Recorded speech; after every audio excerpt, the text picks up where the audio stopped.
Yeah. Okay, so hey, I'm Colegio Organista. I am the National Director of Diversity for Omega Delta Phi Fraternity Incorporated, right? And I'm here with a brother for another one-on-one. And he's going to be in our diversity team. So I'll have him introduce himself. Okay. Hello, everyone. My name is Ivan Flores. I am attending Oklahoma State University. I'm a junior majoring in nutritional science, allied health. I crossed in fall of 2016, and we're a total of myself and four other members in my class, and we are the Gamma class. Oklahoma? Wait, Yeah. is that where Alex and oh my goodness, I'm spacing out. The bro that likes fashion? No, Or he's is from that's Xi chapter. oh, I'm that's from Beta another Nu Oklahoma. chapter. Okay. Okay. But those what's his name? I'm spacing on his name. Oh no. Either way, um yeah, both of them I helped recruit both of them. So you're not in Latif's chapter then, if you're the No, but I am under his tree. oh, you are? Yeah. Wait, what's your surname? And my surname is Kazalastic. Casalastic? Yeah. Okay, what does that mean? Kaz is actually Japanese for peace and harmony, but it's spelled with a C, and so it's replaced with a K. And then elastic is actually from Sia's song from the lyrics of Elastic Heart, with having the lyrics being very correlating with my personal narrative and my upbringing of adversity, and overcoming that. Hmm. Would you say that the Kasu? Kaz elastic. No, for the Japanese part. Oh, Kaz in Japanese means peace, peace and harmony. Kasu, like Kasu. And no, just I believe it's just in Japanese it's CAS, I believe. Okay, it's because I speak Japanese, and I'm like I've never. It just well, of course, those letters technically don't exist, right? It's more of like the sounds, Hmm. Kasu, and so Right. the S is there's no S sound in Japanese. Well, there's a su sound in Japanese too. Hmm. That's cool. It's peace. You said peace and harmony. Yeah. Cool. Hmm. Like I love Japanese because I lived in Tokyo for 2 years. Oh, really? Yep, I did. I lived in Tokyo specifically, well, a couple of different parts in Tokyo. So Japanese is Hmm. one of the languages I speak out of a couple. But that's so cool. And that's Yeah. I love hearing surnames because you learn so much about like I think the person because in your chapter or entity, is it a chapter or a colony? We are now a chapter, Beta Oh, New chapter. yay! Congrats. So at that chapter, is it your big bro that names you? Yes.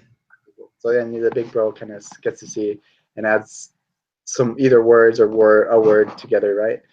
Cool. And then Yeah. what family tree are you in? What's Latif's family tree? I'm not entirely sure the exact name, but I know specifically with my chapter tree being the Elmer Mastery tree. Okay.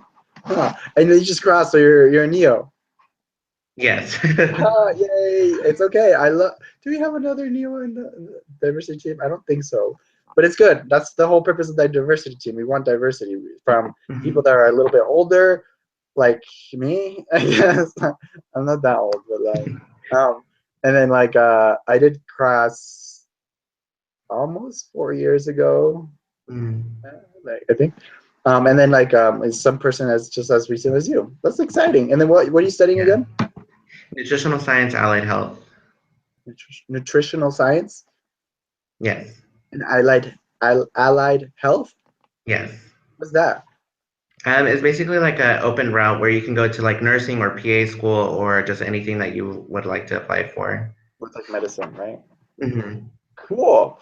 I cannot see blood, so I did not go any route connected to medicine. Yeah. Cool. That's exciting. And then what year are you in school? I'm a junior. Junior. Okay. Yeah. And okay, you're a junior. And you said you're the Gamma class? Yeah. For the Gamma Cool. class. I remember the Gamma class here at in Utah. I'm in Utah. I don't know if you know that. I live in Oh, Utah. okay. Wisconsin's cold. Hmm. Okay. That sucks. You have ice storms? Yeah, we have. It's just a little bit of bipolar weather here, but yeah, it's just a little bit of everything. It's like back and forth. Okay, Yeah. cool. Okay, so I'm gonna let me look for the pictures. I downloaded them and I have them here. You tell Mhm. me if they are which one. So the first one is we're gonna talk about when you have felt like a lot of hype. Mhm. Sorry, I have hiccups. It's okay. Where's the not showing? That's weird. Um, no. Okay, this is the first time using this laptop because I No, usually have that's my okay. iPad, and I have no clue why this is not showing. I have it on here, but it's not giving me an option to like actually. So which was the most hype picture? Is it the one with a lot of people, or is it the Yeah, one it's a lot with of a lot people? of people. Okay, it's a class probate. Yes. Your probate. Yeah. I just read the class and it was like your class. Oh, what the fuck? That's so weird. I don't know why it's not working. Okay. I guess I'll just show my entire screen, but I'm gonna have to put this down. Oh, okay, wait. Oh, no. Sorry. It's okay. Um, yeah, I'll just show my whole screen. Hello. And then it's showing you. Is it showing this one now? Yeah? You see it? Uh, sort of. Hold on. Do you see it? Oh, Yes. present to everyone. That's sort of. Oh no! Inception. Okay. Okay, so this is it. So go on ahead. Let me know why you chose this picture and like talk about how you've experienced the most hype so far. Okay, yeah, for sure. With this specific picture, it actually answers this question and a question later on. But yes, this is our probate that we had back in January 21st. And in the bottom of the picture, you can see the five members of Gamma class, and then our PME in the center. And then everyone else in the Beta New chapter is standing in the back, and then our advisors is second to the left, from the left. No, that's the other way. Oh, Yeah, so right here. this guy. Yeah, Okay. that's our advisor, and then he's also a brother.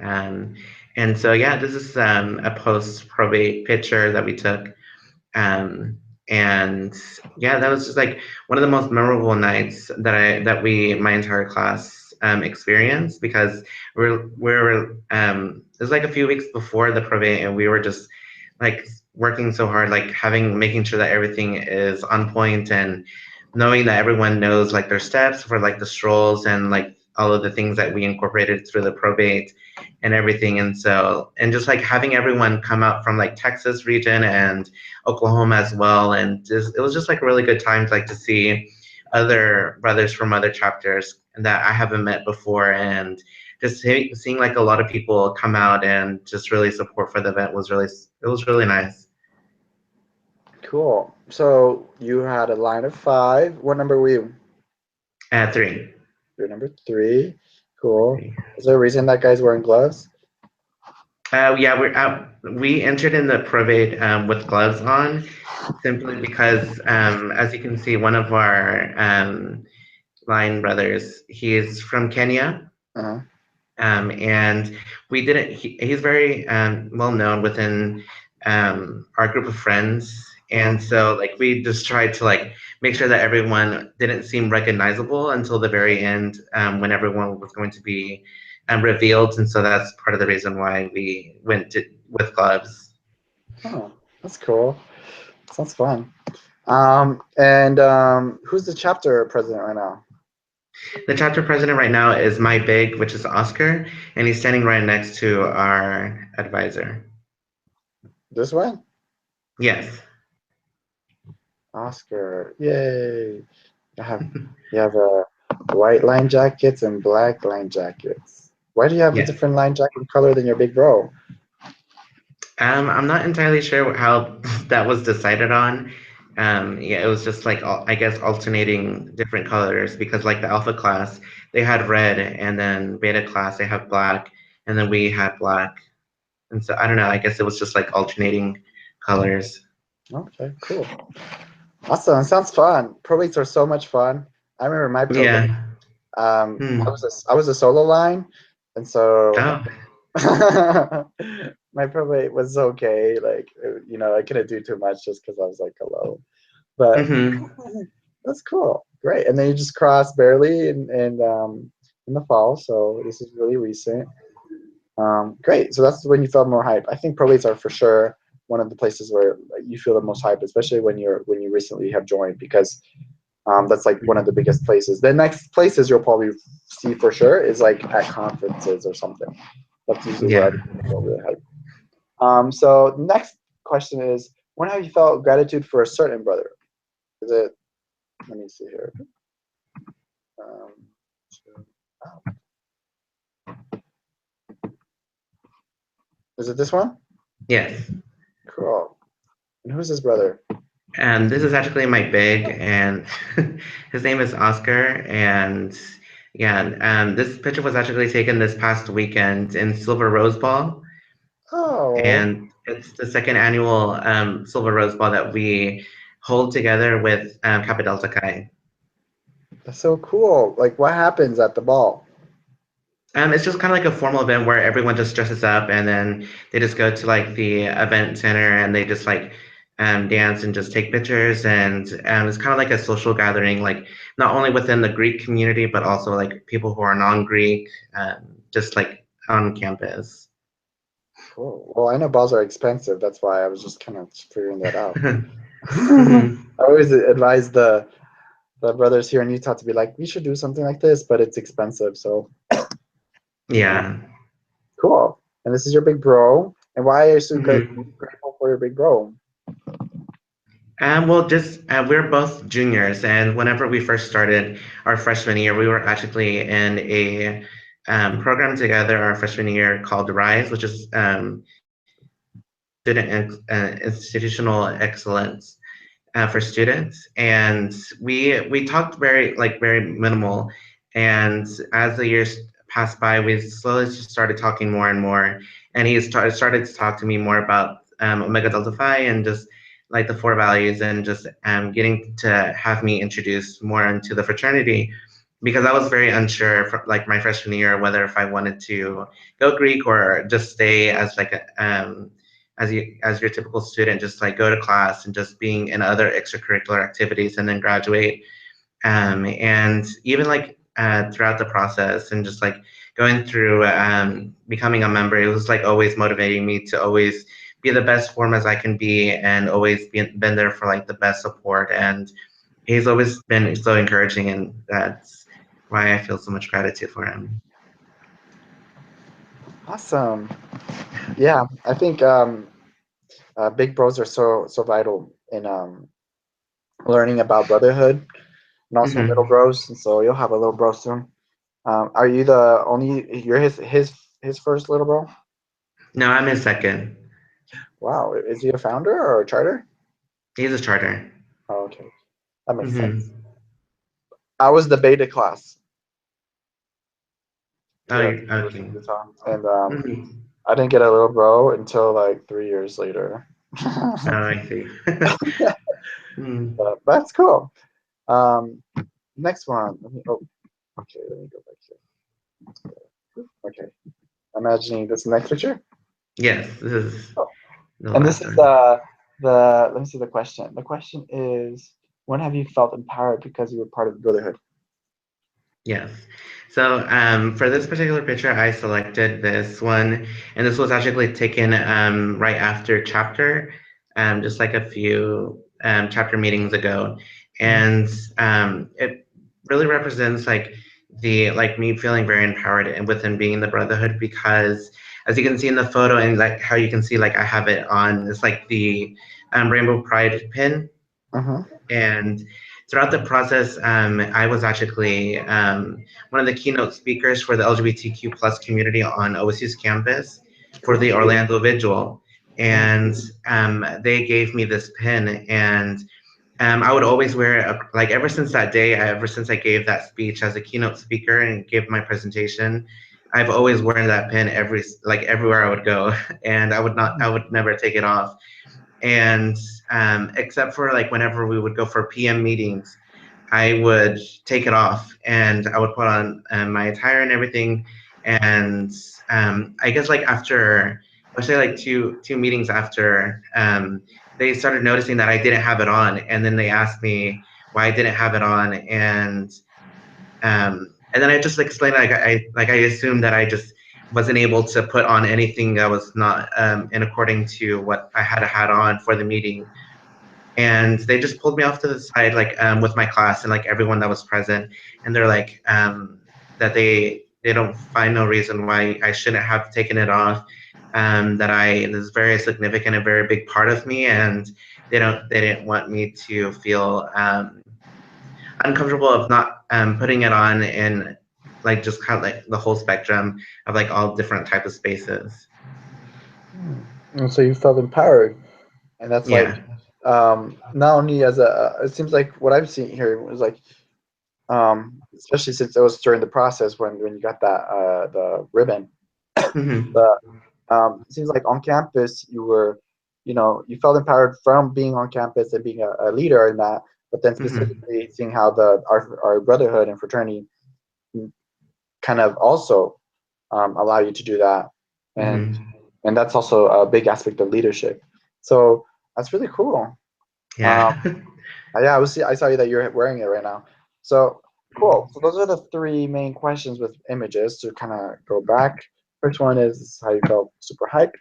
Hmm. Um, and this is where you felt gratitude, and then here's where you felt empowered. Yeah. Awesome. Let me stop sharing this so the inception of the video doesn't work. I mean, doesn't show like screens and screens of people.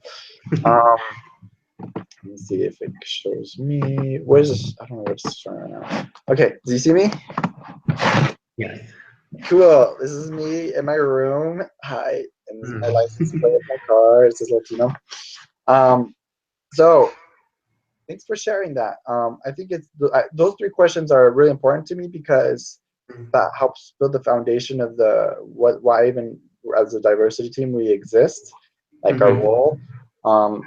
It starts with brotherhood and hype. Like that really is a big aspect for all of us. Like we've Right. all experienced hype somehow. Otherwise, Mhm. like we wouldn't like really be too proud, right, about our organization in some spaces. Um, and then gratitude. I think within brotherhood, if you're not grateful for at least one brother, then it's kind of hard to stay in there, even if it's hype. Like Mhm. you still want that aspect of relationship building within brothers is important.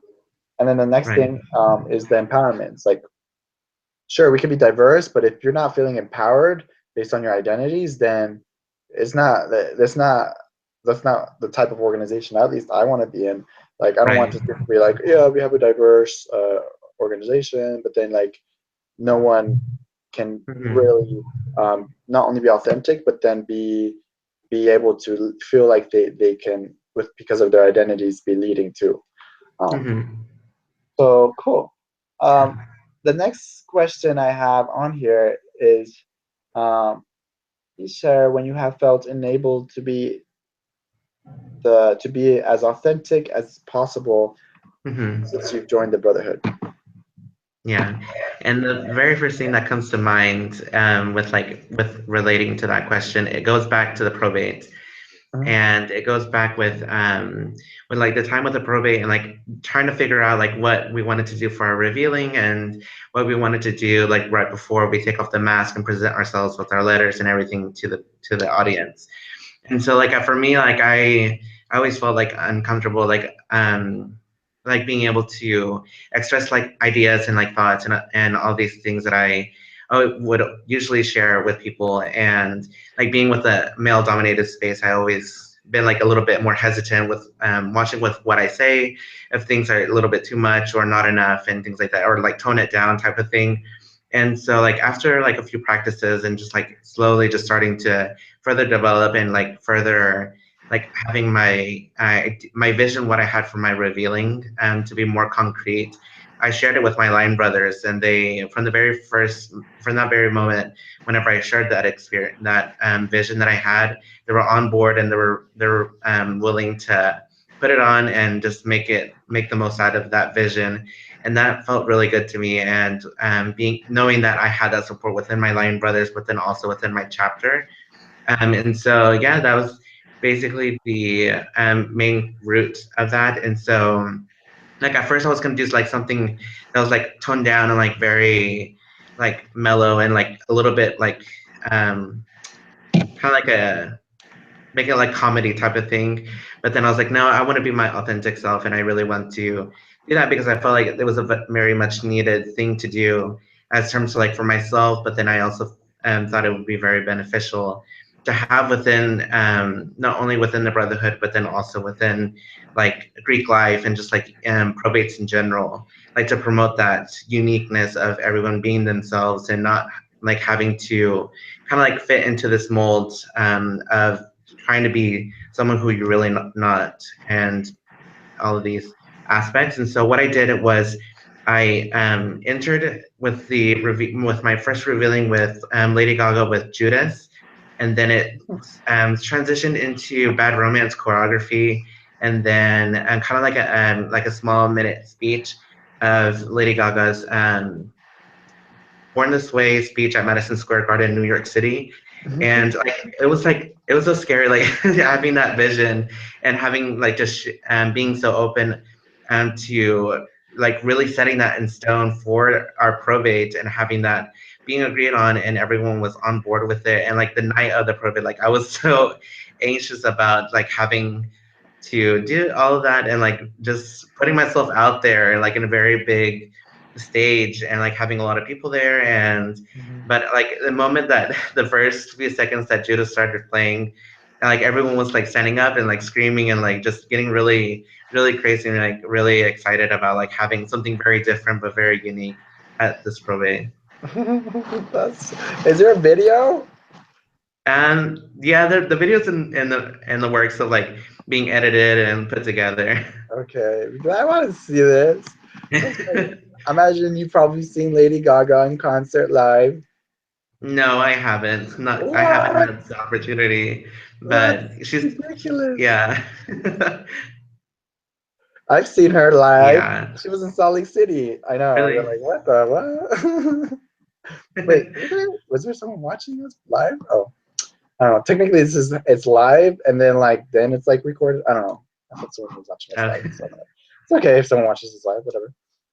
yeah, I don't get. um, but yeah, I saw Lady Gaga. I went with a brother. Is one of our local founders actually. It was fun, and Katie Kai's. We went with some Katie Kai's. It Hmm. was fun. Yeah, I had we're tickets. like OSU, Katie Kai and some of us, we're trying to plan like to go to see her because she's actually coming to Oklahoma City Oh December wow. 9th this year. And so we're seeing what we can do to get into the show. Yeah, it's a great show. She played acoustically on the piano, and sang Yeah. live the song the Born This Way. So it was like on playing the piano and Hmm. then she sang it live and it was like wow, it was so good. I'm like she really has like a lot of talent because I'm Hmm. an actual musician and when people don't have like actual talent and they're Yeah. like pop singers, I'm like but she's an actual musician, so that's so Mm. cool. I can tell like how yeah when like that's like one of the best places like I said probates where then you should have the showcase. When I was PME I wanted to do that with Hmm. my line my words like the PMs. I'm like you should have a song a theme song like when you come out and they were like they were just like nah, they were just too stressed about the other stuff and I was like it's literally nothing extra more. You just tell me what Yeah. song kind of represents you and we can put Hmm. it on, but it was too Yeah. much I guess for them. That's good that you went all the way and it allowed you to be as authentic as possible. So Yeah. the next question is think about at least 2 to 3 different identities that you have that have impacted the culture at your entity? I would say definitely like the very first thing would be my gay identity. Like giving like another presence within Central Plains region, like being a member of the LGBTQ plus community and not having that being very prominent within the Brotherhood. And I think that's something that's very interesting, having an interesting dynamic within the Brotherhood, because it just gives them like another perspective and another walk of life that gives like that perspective of within the LGBT community, but just like having like different experiences and things like that. So, are you the first openly gay brother to join in that entity? And Bader knew yes. Okay, cool. So the Yeah. one that's openly, I always say openly, right? Because there's, you know, Yeah. it's great to have brothers feel comfortable enough because someone took the first step, right? Hmm. So that they can open up about it. Because I've had people that we could talk to that's happened, and um,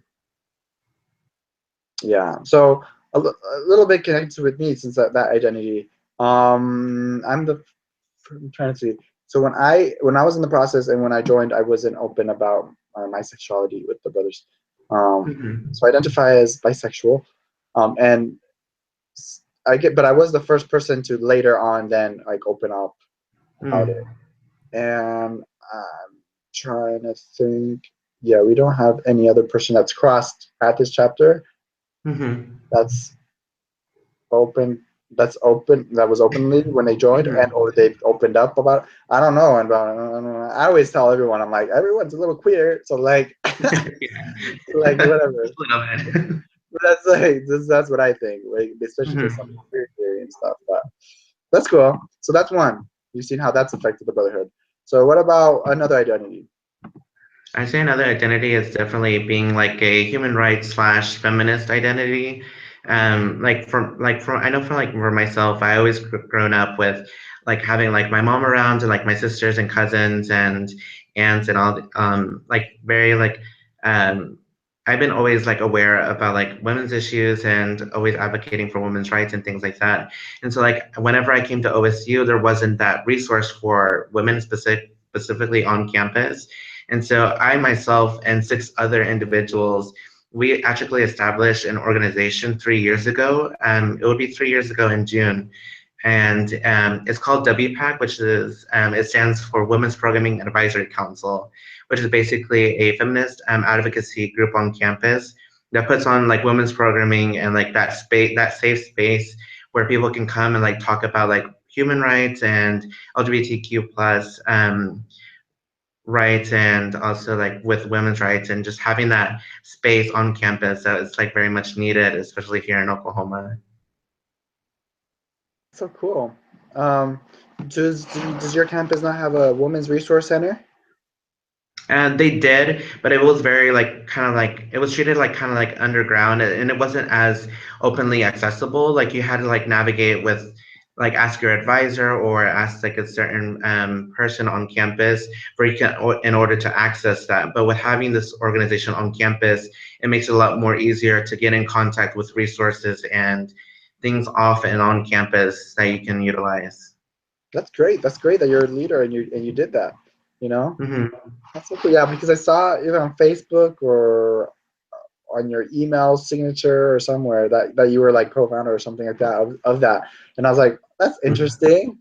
I was like, Yeah. that's so cool, and I'm glad you brought it up. So that's another Hmm. identity. Is there another? Like I said, it's 2 to 3, so you don't have if you have another one, you can talk about it. If you don't, it's okay. Yeah, I don't think I have another identity in specific that stands out. Like, well, I'm just like the Mexican American identity and just being first generation, and so. But that, other than that, I really don't have another identity. Right, and that's kind of cool within our brotherhood. Like I know that our brotherhood attracts um, a lot of people that are first generation, especially people Hmm. men of color, right? And um, so that still impacts the culture at the entity, even if there Hmm. are more than one people with that identity, right? It just Right. does, even if you sometimes don't think about it. So cool. Um, great. So those are great identities. Even though there's other identities sometimes what we don't think about that affect. That could be Mm-hmm. like the year we're in, right? That could be like also the major we're doing. I know like some Mm-hmm. also personalities. And one brother I've interviewed that talked about their personality about always being honest, and or another brother was like their personality of always being sarcastic and funny. Like that impacts the brotherhood. Like some, I mean, with me it depends. Like as a leader or like with someone with, like when I'm like working or like business mode, I'm Mm-hmm. very I was talking with Kenny about this. I'm very like straightforward. I usually don't, and I really don't like to use sarcasm at all, just because Mm-hmm. I want people to really understand that what I say, I mean what I say, and I say what I mean, like literally always. Um, Yeah. and but he was like, but yeah, then there's like me, who then like he was saying like they're funny, that try to like help like remove the tension, or when people just like have too much of the business, you know. So that's cool. I really like the identities you shared. So then kind of the next aspect um, are I usually more like if you have any questions for me, but I have one more question. I just realized I didn't ask anyone ever when I was doing my one-on-ones. I should have done this, but I'm like, Okay. hey, why do you want to join the diversity team? Okay. I wanted to join the diversity team. You're like, dude, I wasn't prepared for this. Putting me on the spot, but that's okay. I would say like I definitely with coming with like that roots of always advocating and always kind of like embracing that dialogue for harmony within all people and having kind of like this diversity and inclusion mindset. And so like that was like kind of like the biggest things that led me into Mega Delta Phi and being a part of the Brotherhood and things like that. For that way I can be part of like this dialogue and always like expanding the horizon of diversity and inclusion. And I know that there's definitely going to be like any in every space that you're going to find yourself in, there's going to be different opinions and different perspectives and different mindsets and beliefs that people will have, and it's not necessarily a bad thing. It's just a matter of knowing how to handle that in terms of having that dialogue with that person, getting to understand their point of view, and rather than just like bashing on them or just shutting them down, and kind of like having that educational um, like network with having that dialogue within different types of people. And so I think that's one of the main reasons why I wanted to join the diversity team, was because I am so passionate about diversity and inclusion that I really want to do that kind of type of work in every space that I find myself in. Great. Do you currently hold any other positions in your local chapter? Yes, I'm currently the historian and service chair. Historian and service chair. Cool. Great. So you take lots of pictures. Yeah, Cool. So that's great. I'm glad that you joined it then. Our diversity team, right? Um, yeah. and I'm like always open to having people join. I'm just as you've seen, like I am a rigorous person. I have high Mhm. expectations in the sense of like not only the participation but like engagement and also having people be prepared. So that's why I do these one-on-ones, because I can evaluate literally just from the start like how good you are on responding to emails, to like sending Mhm. to following instructions, right? From like sending me the pictures and things like that. Which if you can do that, you can have at least the basic skills to engage nationally, since we don't see each other in person. Mhm. And then Right. from these one-on-ones, we build a relationship not only with me, but then you can see the rest of the one-on-ones, and you can build a see like the who's in the team, and get to know them. So then the work we do is just very organic and collective, rather than just like Mhm. emails, right? It's because it's Okay. really hard to do national work when everybody's everywhere. But Right. great. So let me tell you a little bit because I might answer some of your questions, but let me tell you a little bit about the diversity team. The diversity team has 4 committees. First one is Mhm. bias incidences and restorative practices, which if there's a bias incidence anywhere in the brotherhood with any kind of level, a brother to another brother, pretty much, then we work on that. And then the method to approach it, the bias incidents and the harm, is restorative practices. So that's that. The second committee is mental wellness and suicide prevention, and so that one is kind of speaks for itself, right? So not only in providing more Mhm. knowledge and education on brothers about those issues, but specifically providing resources for those issues too. Mental wellness, from issues on like PTSD to depression, to others, right? And so suicide prevention, and that team actually I think is the biggest and or equal to like one of the biggest teams we have on there, because we have brothers like stepping up and really wanting to talk about those issues, which I thought was really cool. Yeah. And then the third one, of course, is this one that you're going to be in, which is the LGBTQ plus star whatever. Like, there's always a lot of words. Yeah. A support, because when bias incidents happen, even on these issues on sexuality or gender identity, it goes to bias incidences. But this committee on LGBTQ plus support is kind of more like, how do we support those brothers um, there, and especially more looking at the policy and moving forward to make sure we're up to Mhm. date. And as a leader in other fraternities, of how organizations could be very inclusive to in those aspects. So not only, like I said, we look at our policies when it comes to people that are identified with that are transgendered, but also gender nonconforming and gender fluid. So like we have a Right. lot of work to do with policy and education, and then just kind of being a leader in that. Then the last committee is disability accessibility. I've never Mm. seen really any fraternity or sorority nationally, since I've been with nationals for a bit, like I was working with other orgs and seeing other orgs like Mhm. conferences and other things like that are working very rigorously to um, like bring the level up of the standard of how fraternities and sororities should be accessible to people with different abilities. Like Right. I've never seen that. So like hopefully that committee and the diversity team overall, we Mhm. can lead our fraternity to be there as an example of how that can happen. So those are the four committees. Yeah, and outside of that, do you have questions about committees? Do you have questions about me? Do you have questions about your role? Um, I would say like how as we move forward, like how's like with the different committees and being part of the diversity team would be correlating like with the programming and for national levels or even like probably like regional level as well.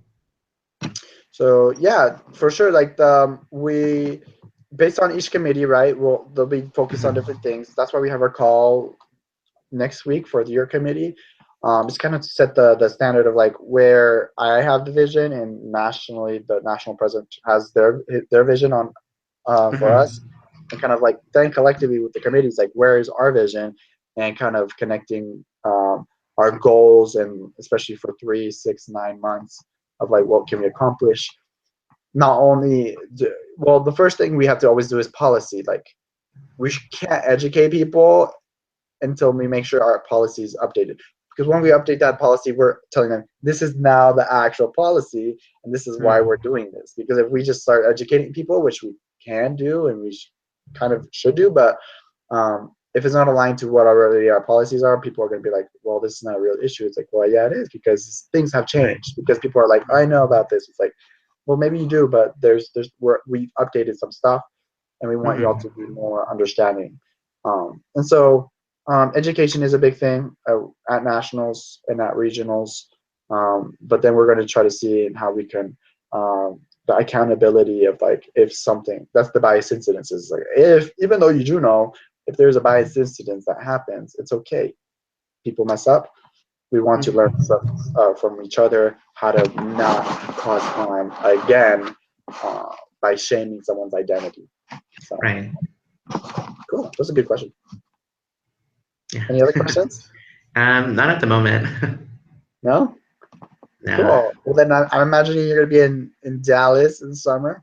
Yes, I look forward to That's great. I'm so it. excited too. Yeah. Oh, that reminds me. I need to contact certain people. about some stuff about that. That's exciting. So, do you have any other questions? Well, in terms of like nationals, are we going to plan anything specifically, like maybe hold like a workshop or something like, are we going to be involved like in nationals? Yeah, we are going to be involved in nationals. How and where and what way is kind of still up based on our goals and also based on the programming that's provided in space. I know for sure we will have at least one space. We're try to see if like two different places when in terms of workshops. Um, Mm-hmm. the biggest thing we would talk about in terms of like um, this committee would be probably based on the updating of our transgender policy, and like updating intake and recruitment and brothers on that. So it might not be a full workshop on it, but when we're talking about intake and recruitment, like we will talk about that aspect and how it relates.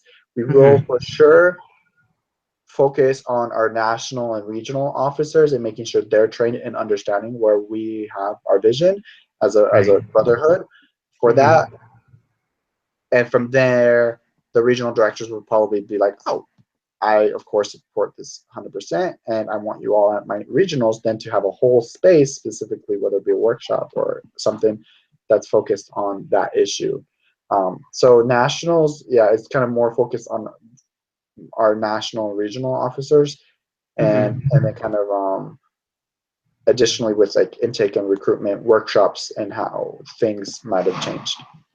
Okay.